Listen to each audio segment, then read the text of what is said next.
Hey guys, कैसे हैं आप सब लोग। तो आज हम आपके लिए आपकी डाउट क्लियरिंग क्लास लेके आए हैं। तो डाउट क्लियरिंग क्लास किसकी है आज? Accounting equation.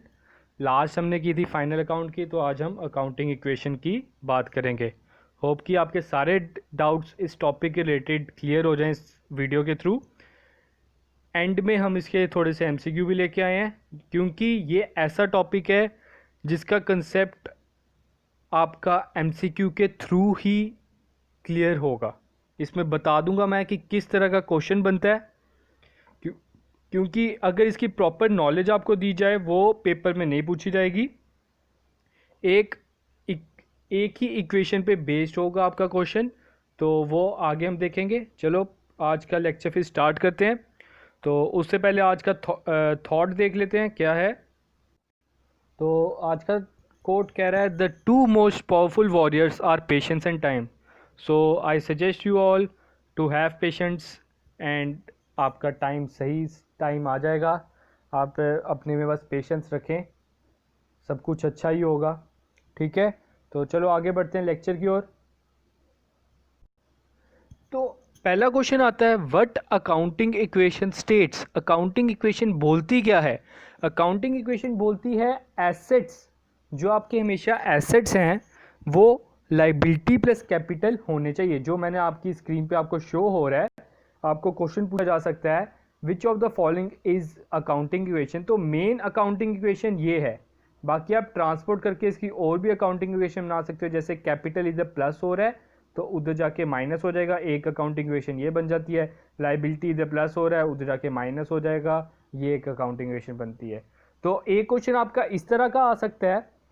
और सबसे पहले अगर आप ये अकाउंटिंग इक्वेशन पढ़ना चाहते हो, आपको सबसे पहले कैटेगराइज करना आना चाहिए कि विच item is an asset and which item is an liability.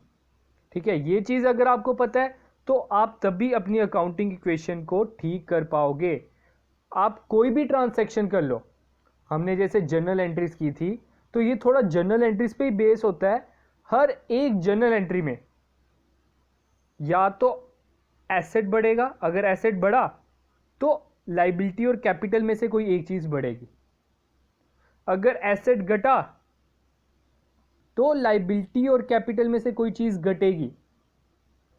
अगर एसेट बढ़ा, चांसेस ये भी हैं कि कोई एसेट माइनस भी हो रहा होगा उसी वैल्यू में। अगर 100 रुपये आप एसेट में आपका एड अप हो रहा है, तो चांसेस ये है कि कोई एसेट उसमें से जा भी रहा होगा 100 रुपये का। अगर लाइबिलिटी घटी तो चांसेस ये है कि लाइबिलिटी बढ़ी भी होगी एक जगह से। मतलब आपने हमेशा ये जो आपका एल एच एस है, इसको मैं कह सकता हूँ LHS और इसको मैं कह सकता हूँ RHS। हर एक ट्रांसैक्शन में, चाहे आप एक ट्रांसैक्शन कर रहे हो, दो ट्रांसैक्शन कर रहे हो, तीन ट्रांसैक्शन कर रहे हो, हर एक ट्रांसैक्शन में LHS is equal to RHS आपका होना ही चाहिए। तभी आपकी अकाउंटेंसी, आप जो अकाउंटिंग कर रहे हो तो वो सही ढंग से कर रहे हो, वरना आपने कोई मिस्टेक कर दी है। इसका जनरल से कोई लेना देना नहीं है, इसको आप अलग तरीके से पढ़ो। इसमें कोई डेबिट क्रेडिट पढ़ने की कोई ज़रूरत नहीं है। बस इसमें आपको मेन फोकस किस पे करना है कि आपको कैटेगराइज करना आना चाहिए कि ये एसेट है कि ये लाइबिलिटी है, तभी आप ये क्वेश्चन कर पाओगे। तो अब आगे बढ़ते हैं। अब आप इधर देख सकते हो कि मैंने इधर बैलेंसिंग वेटिंग मशीन आपको दिखाई हुई है। आप इधर देख सकते हो कि ये दोनों बराबर हैं। ये दोनों क्या हैं? बराबर हैं।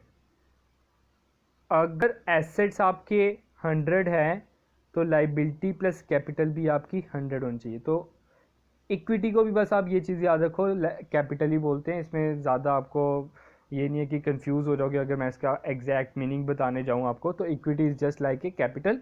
ठीक है, तो एसेट अगर आपके 100 के हैं तो लाइबिलिटी और कैपिटल भी आपकी 100 की होनी चाहिए। एसेट अगर आपके 110 के हैं तो लाइबिलिटी प्लस कैपिटल भी 110 की ही होनी चाहिए, तभी आप अपनी अकाउंटिंग सही ढंग से कर रहे हो।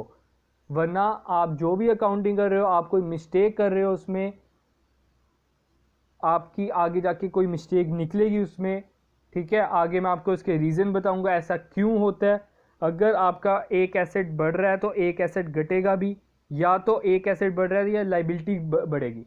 चांसेस क्या हैं, अगर एसेट आपका बढ़ रहा है या तो एसेट को ही घटेगा या तो लाइबिलिटी बढ़ेगी, ताकि आपका ये जो LHS है RHS के बराबर है। तो चलो एक क्वेश्चन ट्राई करते हैं।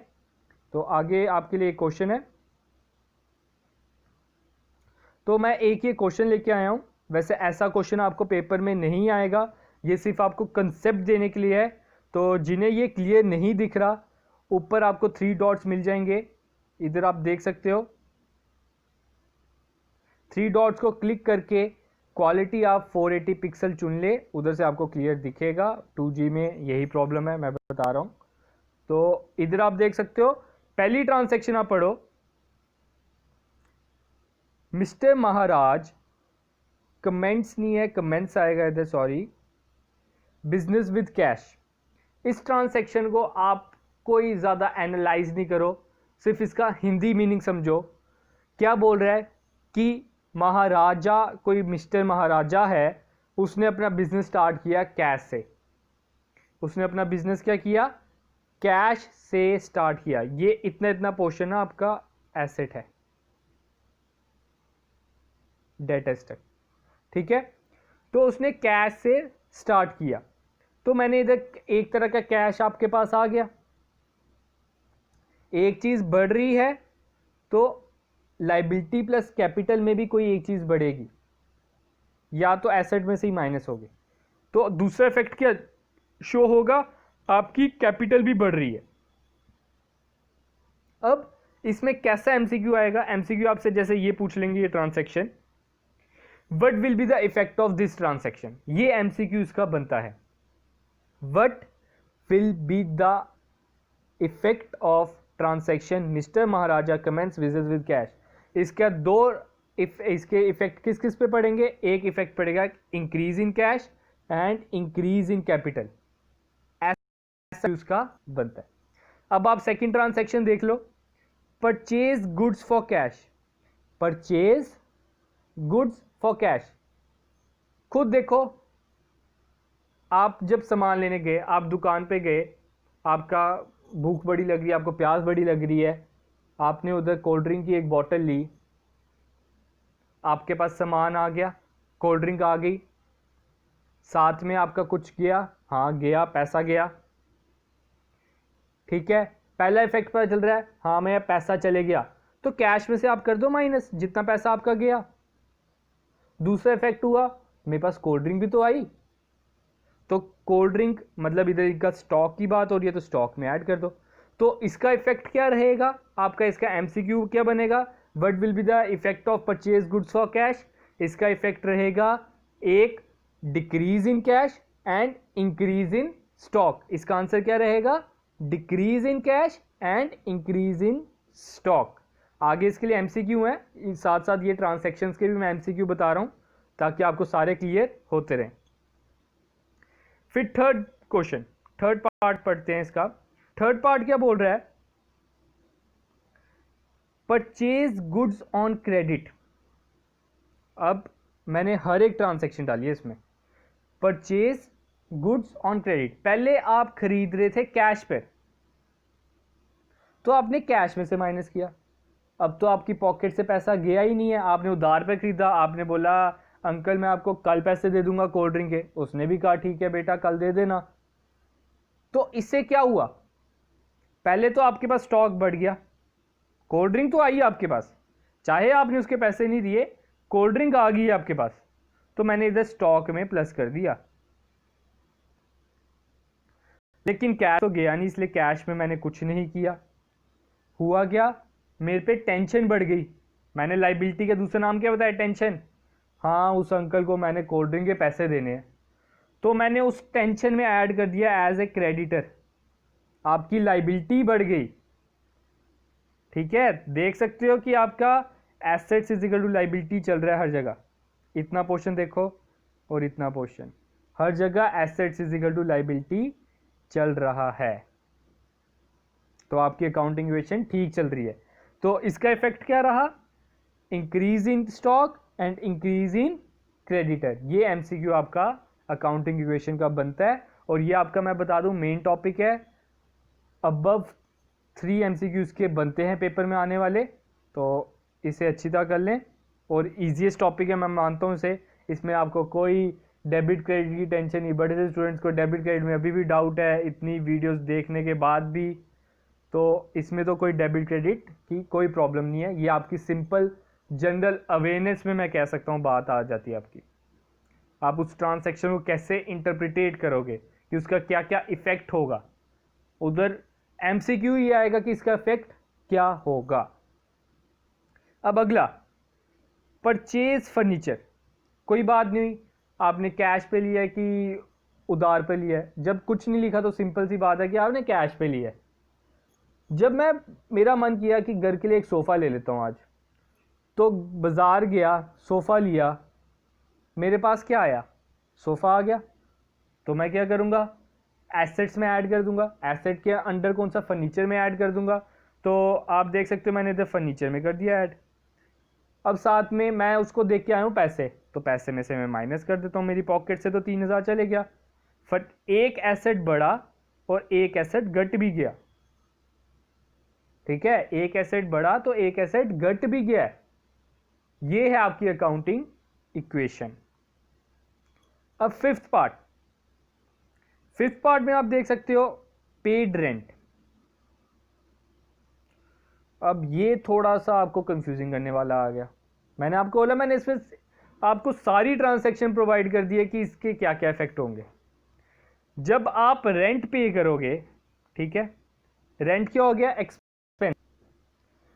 एक्सपेंस को ये चीज़ याद रखना जो मैं बोल रहा हूँ, थोड़ा बहुत क्रैम भी करना होता है। ठीक है, तो एक्सपेंस को आपने क्या करना है? कैपिटल में से माइनस करना है, जितना भी खर्चा होगा। मैंने बोला पेड कमीशन, कैपिटल में से माइनस जरूर करना है। पेड सैलरी, कैपिटल में से माइनस कर दो। पेड कैरेज, कैपिटल में से माइनस कर दो। जो जो आपने खर्चा दे दिया है वो आपने क्या करना है? कैपिटल में से माइनस करना है। तो इसका पहला इफेक्ट क्या आएगा? कैपिटल में से आप कर दो इसे माइनस। दूसरा इफेक्ट तो आपको खुद ही पता है, आपकी पॉकेट से गया है पैसा, तो कैश में से मैंने माइनस कर दिया। Hence LHS is equal to RHS। तो इसका इफेक्ट क्या रहा? Decrease in cash and decrease in capital, या डिक्रीज इन आप इक्विटी भी बोल सकते हो कैपिटल की जगह। सिक्स पार्ट, इस पार्ट को थोड़ा ध्यान से समझना, इसके 3 इफेक्ट हैं। ठीक है, ये सिर्फ इसी पार्ट के होते हैं। तो देखिए क्या है ये question. Sold goods for cash costing 45,000 at 60,000। 45,000 का सामान आपने 60,000 पे बेचा। 45,000 का सामान 60,000 पर बेचा, मतलब आपने 15,000 कमाई की है। आपको प्रॉफिट कितने का हुआ? 15,000 का। ठीक है, अब पहले बात करते हैं कि sold goods, simple sold goods, इसके आपको इफेक्ट क्या पता चलता है? क्या क्या हो सकता है? एक तो मेरा जा रहा है, गुड्स जा रहा है, तो मैं स्टॉक में से कर लेता हूं माइनस। तो मैंने इधर कर दिया स्टॉक में से माइनस। कितने का गुड्स गया? गुड्स आपकी कॉस्टिंग वाला होगा माइनस। गुड्स आपके गए 45,000 के, 45,000 के, ना कि 60,000 के। 60,000 के तो आपने बेचे हैं। किसी किसी को तो आप 62 के भी बेच दोगे, किसी किसी को आप 50,000 में बेचोगे। वो आपके डिपेंड करता है आप कितने में उस बंदे को डाल दोगे कि हाँ मैं तुझे इतने का बेच रहा हूँ। ठीक है, 45,000 का सामान गया है, तो आप स्टॉक में से 45,000 ही माइनस करोगे। पैसा कितना आया बेचकर पैसा आया 60,000, तो मैंने कैश में 60,000 प्लस कर लिया। लेकिन आप इधर देख सकते हो आपका LHS RHS नहीं है। 45,000 इधर लेस हो रहा है, 60,000 इधर प्लस हो रहा है, मतलब 15,000 अभी भी ऊपर है। तो आपने क्या करना है? कैपिटल में 15,000 प्लस कर देना है। इससे हमें कंक्लूजन क्या निकला? प्रॉफिट को आपने कैपिटल में ऐड अप करना है। प्रॉफिट को आपने क्या करना है, कैपिटल में एड अप। अगर बाय चांस लॉस हो जाता तो आपको लेस करना पड़ता है। अगर 60,000 का सामान आप 45,000 में बेचोगे तो वो आपको हो गया लॉस, तो लॉस को आपने 15,000 माइनस करना है। ये चीज जरूर याद रखना, ठीक है। सिंपल था, कोई डिफिकल्ट कंसेप्ट नहीं था इसका। अगला क्या आ रहा है, पे टू क्रेडिटर। अब आपने क्रेडिटर्स को पे कर दिया। पहला चीज आपको पे से पता चल रहा है कैश चले गया, तो पहली चीज आप कैश में से माइनस कर लो, दूसरा आप क्रेडिटर में से माइनस कर लो। क्रेडिटर को पहले आपने देना था 80,000, 80,000 में से मैं 20,000 माइनस कर लेता हूं, पता चल जाएगा ना कि एंड में 60,000 चाहिए। क्रेडिटर को अब 80,000 देने वाला थोड़ी बनता है, 20,000 तो मैं दे चुका हूं, तो इसलिए मैंने क्रेडिटर के अकाउंट में से 20,000 काट लिया। हाँ, मुझे 20,000 की अब रिलीफ मिल गया है कि मेरा 20,000 की लाइबिलिटी खत्म हो गई है। तो इसका इफेक्ट क्या रहेगा, इफेक्ट ऑफ पे टू क्रेडिटर का क्या रहेगा, decrease in cash and decrease in liability भी बोल सकते हो या डिक्रीज इन क्रेडिटर भी बोल सकते हो। जो ऑप्शन दिया होगा आपने वो चुन लेना है, ठीक है। 8th part, withdrew cash for private use. आपने कैश विड्रू किया फॉर प्राइवेट यूज, मतलब ड्राइंग्स को आपने क्या करना है, कैपिटल में से माइनस। जो भी आपको पता नहीं चले ना वो कैपिटल में इफेक्ट दिखा दो उसका। दूसरा आपको पता ही है इसका इफेक्ट, कैश में तो ज़रूर होगा इसका इफेक्ट, क्योंकि ये पैसा बिजनेस से बाहर चले गया 10,000। अगला आता है पेड सैलरी। ये पेड रेंट की तरह ही है, इसको आपको आंसर पता होगा, कैश में से माइनस, कैपिटल में से माइनस। अब जो 10th पार्ट है वो आपका 6 पार्ट से थोड़ा मिलता जुलता है, बस इसमें मैंने चेंज क्या लाया है, ऑन क्रेडिट। ऊपर था for cash, on credit.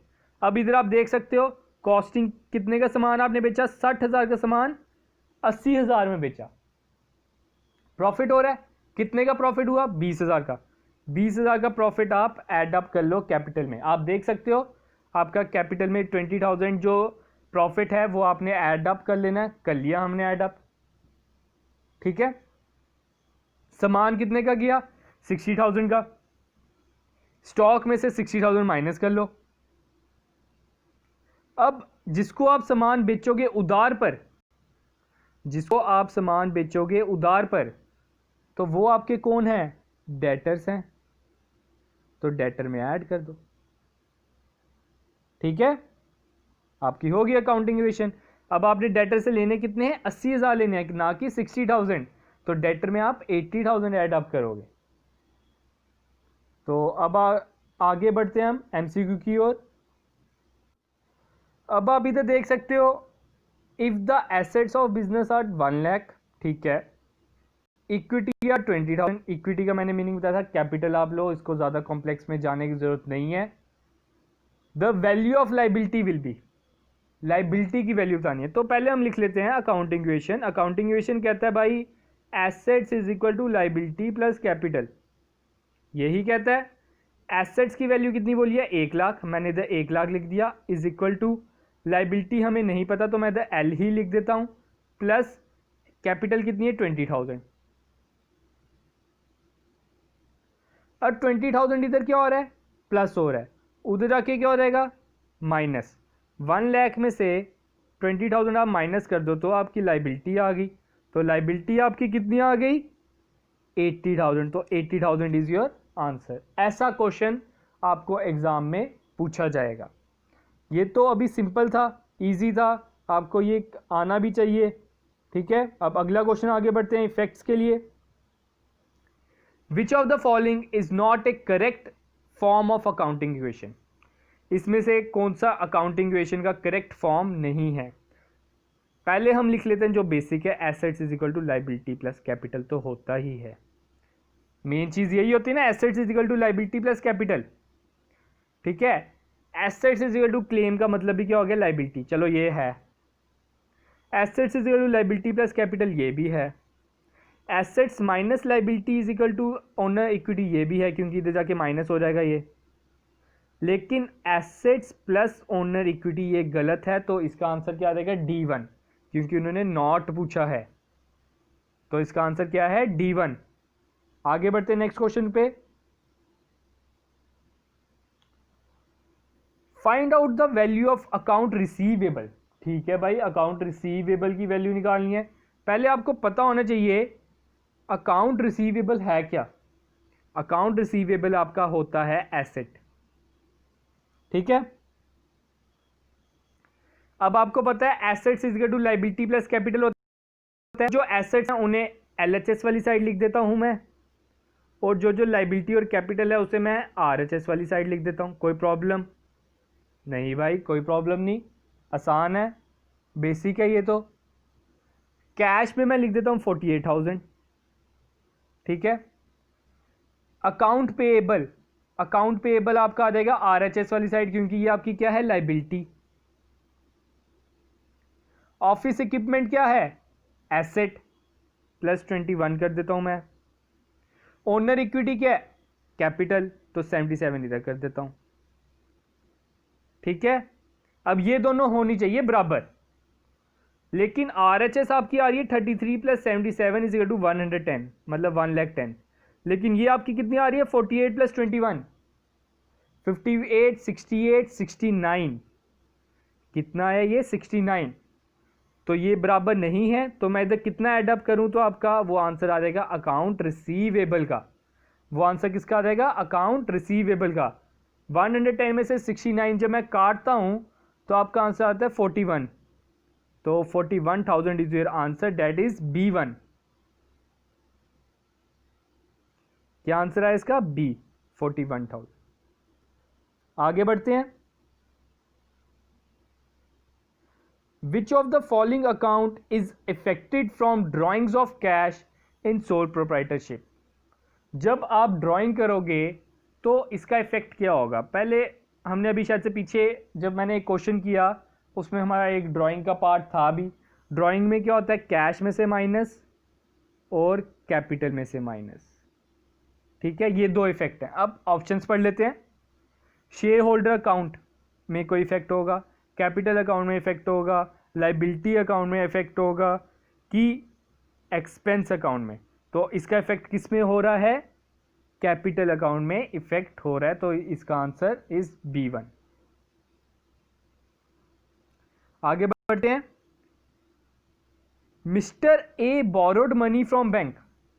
Concept समझना, mister A borrowed money from bank, उसने बैंक से पैसे बोरो किए।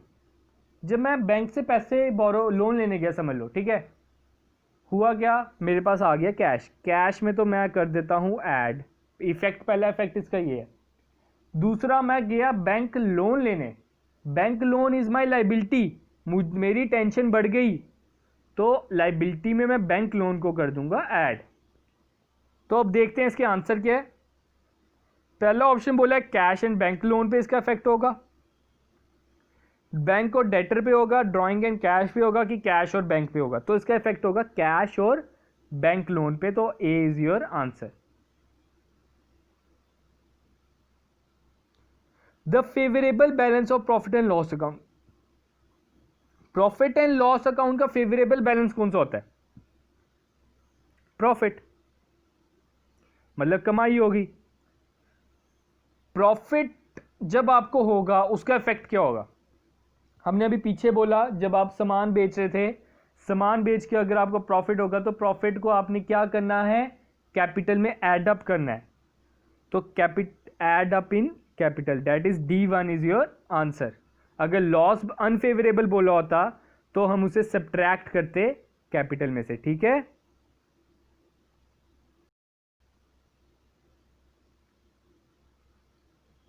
Next question. Which of the following transaction would have no impact on stock holders equity? किसका स्टॉक होल्डर्स इक्विटी पे effect नहीं होगा, मतलब कैपिटल पे इफेक्ट नहीं होगा?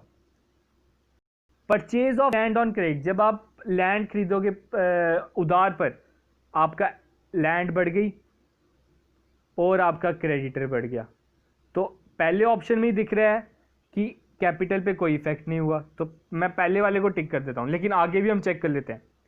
जब आपने डिविडेंड देना है स्टॉक होल्डर्स को, मतलब एक तरह का उन्हें प्रॉफिट देना है। डिविडेंड का मतलब होता है प्रॉफिट, जो शेयर्स पे आपको इंटरेस्ट मिलता है उसे आप बोलते हो डिविडेंड, तो वो कैपिटल में ऐड अप होता है, तो ये आंसर नहीं हो सकता। नेट लॉस आपका कैपिटल में से माइनस होता है, अभी मैंने पिछली क्वेश्चन में बताया। Investment in cash by stock holders, जब स्टॉक होल्डर्स नई कैपिटल लगाएंगे तो वो भी आपकी कैपिटल में ऐड अप होगी। तो इसका आंसर क्या रहेगा, A1 इज योर आंसर। जब आप लैंड खरीदोगे उधार पर तो उसका आपका कैपिटल पे कोई इफेक्ट नहीं होगा, ठीक है। अब अगला question, amount invested by the proprietor in business, मतलब कैपिटल इंट्रोड्यूस। जब आप कैपिटल इंट्रोड्यूस करोगे तो उसका इफेक्ट क्या होगा, उसका इफेक्ट हमने पहली ट्रांसैक्शन की थी। पहली ट्रांसैक्शन का क्या आंसर था हमारा, increase assets and owner equity. उससे क्या होगा, आपकी एसेट्स भी बढ़ जाएंगे, मतलब कैश बढ़ जाएगा, या तो बिल्डिंग बढ़ जाएगी, जो बात की होगी जैसी वो आपकी कैपिटल लाया है, और साथ में आपकी कैपिटल बढ़ जाएगी। Capital plus liability minus assets are equal to, हमारी इक्वेशन होती है assets is equal to capital plus liability. Assets is a plus हो रहा है तो उधर जाके क्या हो जाएगा माइनस, तो capital plus liability minus assets. जब इधर कुछ नहीं बचा तो इधर क्या बचा, जीरो बचा, तो जीरो इज योर आंसर। आप सब मेरे हिसाब से मैक्सिमम साइंस स्टूडेंट्स हो, या ये तो बेसिक है, 8th क्लास में ऐसा कराया जाता है ट्रांसपोजिंग, तो इसका आंसर क्या है, जीरो। अगला question, assets and owners equity would be increased by, assets and owner equity would be increased by, जो आपकी assets हैं और कैपिटल है किन चांसेस में बढ़ने के चांसेस हैं, ठीक है। तो पहले पढ़ सकते हो, earn profit and retain in business, जब आपको कमाई हुई, आपको प्रॉफिट हुआ तो कैश बढ़ गया, प्रॉफिट हुआ तो कैश बढ़ गया, कैश में तो ऐड हो गया, तो कैपिटल में भी ऐड हो गया। प्रॉफिट को हम क्या करते हैं, कैपिटल में ऐड अप करते हैं। तो पहला आंसर तो ठीक है, आगे भी पढ़ लेते हैं। Purchase of asset on credit, ये आपका एसेट बढ़ाएगा लेकिन आपका कैपिटल नहीं बढ़ाएगा, ये आपका क्या बढ़ाएगा, लाइबिलिटी बढ़ाएगा। एक्सपेंसेस पेड, ये तो आपका कैश ही माइनस कर रहा है। ओनर ड्राइंग, ये तो कैपिटल में से माइनस होती है, तो A is your answer, that is A1। earning profit and retained in business will have effect on assets and owner equity would be increased by, ठीक है। अगला question, purchase of assets on credit will effect S, अगर आप कोई सामान, कोई asset उधार पर खरीदते हो, चलो मैं स्टॉक की बात कर लेता हूँ, एसेट्स की जगह मैं स्टॉक कर लेता हूँ, ठीक है। थोड़ी सी एसेंस कर लोगे ना तो पेपर और आसान हो जाएगा। स्टॉक जब आप उधार पर खरीदोगे तो उसका इफेक्ट क्या होगा, एसेट्स बढ़ जाएंगे, एसेट बढ़ जाएगा और साथ में क्या होगा, लाइबिलिटी बढ़ेगी, तो इसका इफेक्ट क्या आएगा, इंक्रीज एसेट्स एंड लाइबिलिटी। आपका क्रेडिटर बढ़ेगा और एसेट बढ़ेगा, तो इसका इफेक्ट क्या है, increase assets and liability. Next question, if the assets are 50,000, capital is 20,000, liability will be, इसका आंसर आप दे दे कमेंट सेक्शन में, तब तक मैं आपको बता देता हूं। Assets equal to liability plus capital, simple है। एसेट्स अगर आपके 50,000 के हैं, कैपिटल आपकी 20,000 की है, तो लाइबिलिटी आपकी कितने की होनी चाहिए, 30,000 की, तो सी इज योर आंसर। तो आज का क्वेश्चन बैंक हमारा इधर ही ख़त्म होता है, आज का लेक्चर हमारा इधर ही ख़त्म होता है। तो हाँ, एक स्टूडेंट को मेरे डाउट था तो वो मैं क्लियर करना चाहता हूँ, आप भी इसको देख लें, इस डाउट को जो अकाउंटिंग इक्वेशन से ही रिलेटेड है। ये देखिए, तो उन्हें इन क्वेश्चंस में डाउट था, तो आप देख सकते हो ये 2 पार्ट्स उन्होंने किसी बुक से लिए हैं, I think it is Kalyani publication. तो अच्छी बात है, आप बुक भी कंसल्ट कर रहे हो, अच्छा लगा कि कोई बच्चा मेहनत कर रहा है, एक्स्ट्रा अपने एफर्ट्स भी लगाओगे तो आपके लिए उतना अच्छा है। तो इधर देख सकते हो आपका जो 6 पॉइंट है, ठीक है, increase and decrease in capital, increase and decrease in capital आपका, चलो ये छोड़ो, क्या है इसमें, प्रोवाइड इंटरेस्ट ऑन कैपिटल। उन्होंने बोला 3,000 का आपने कैपिटल पे इंटरेस्ट दिया, तो इंटरेस्ट ऑन कैपिटल मैंने आपको पिछली बड़ी वीडियोस में बता चुका हूं, interest on capital is an expense to a business. Interest on capital क्या है? बिजनेस के लिए एक्सपेंस। जो भी खर्चा होता है उसको आपने क्या करना है? कैपिटल में से माइनस। मैंने इधर से कर दिया कैपिटल में से माइनस। साथ में जो इंटरेस्ट ऑन कैपिटल है वो बिजनेस से पैसा नहीं गया, वो क्या हुआ? जो ओनर है अपनी, उसने कहा कि मेरी कैपिटल में ही ऐड अप कर दो। अगर वो बोलता है कि मैं ये 3,000 कैश में लेना चाहता हूं, तो हम इधर कैश में से माइनस कर देते, लेकिन उसने ऐसा नहीं बोला। जो इंटरेस्ट ऑन कैपिटल है वो उसकी कैपिटल में ही ऐड अप हो जाता है, वो पैसा नहीं निकालता, तो इसलिए वो प्लस इधर भी कर दिया, तो इसका इफेक्ट आपका नील रहता है। तो ये चीज याद रखिए, जब भी आपको इंटरेस्ट ऑन कैपिटल का इफेक्ट पूछेंगे तो उसका इफेक्ट होगा add in capital and reduce in capital. Capital में ऐड भी कर दो और लेस भी कर दो। क्यों? क्योंकि माइनस आपने क्यों करना है? It is expense. ऐड आपने क्यों करना है? क्योंकि ये बिजनेस में ही रिटेन्ड रही। ठीक है। अब एक और चीज पूछी थी उन्होंने, क्या पूछा था? Increase and decrease in liability. क्या था ये? आप पढ़ सकते हो कि ट्रांसैक्शन पढ़ लो ऊपर, accepted bills of exchange in favour of creditor. Bill of exchange होता है बिल पेएबल, ठीक है, ये चीज याद रखना। बिल जब बनता है कि मैं तुझे 2 महीने के बाद दे दूंगा, इट इज ए इंस्ट्रूमेंट, ये एक तरह का चेक का ही काम करता है। बस इसमें क्या होता है, डेट स्पेसिफाइड होती है कि इस दिन मैं तुझे पैसा दे दूंगा, तो मेरे अकाउंट से आपको मिल जाएंगे। तो ये बिल पेएबल आपके पास आ गया। बिल पेएबल आपके लिए क्या होता है? बिल पेएबल आपके लिए होता है लाइबिलिटी, तो मैंने बिल पेएबल में ऐड कर दिया ये। और क्रेडिटर से लिया, क्रेडिटर्स में मैंने लेस कर दिया, क्योंकि उस क्रेडिटर की टेंशन खत्म हो गई। उसकी टेंशन खत्म होगी, उसने बिल बना दिया 2 महीने का कि मेरे अकाउंट से 2 महीने के बाद तुझे पैसा मिल जाएगा, तो मैंने तो बिल पेएबल में प्लस कर दिया और क्रेडिटर में से माइनस कर दिया, क्योंकि उसकी टेंशन खत्म हो गया। मैंने क्रेडिटर से पैसा नहीं लेना, मेरे पास एक तरह का चेक आ गया, भाई मेरे पास 2 महीने बाद पैसा आ जाएगा। अगर उसने पैसा नहीं दिया मैं उस पर केस कर दूंगा, तो इसलिए उस क्रेडिटर की टेंशन खत्म हो चुकी है।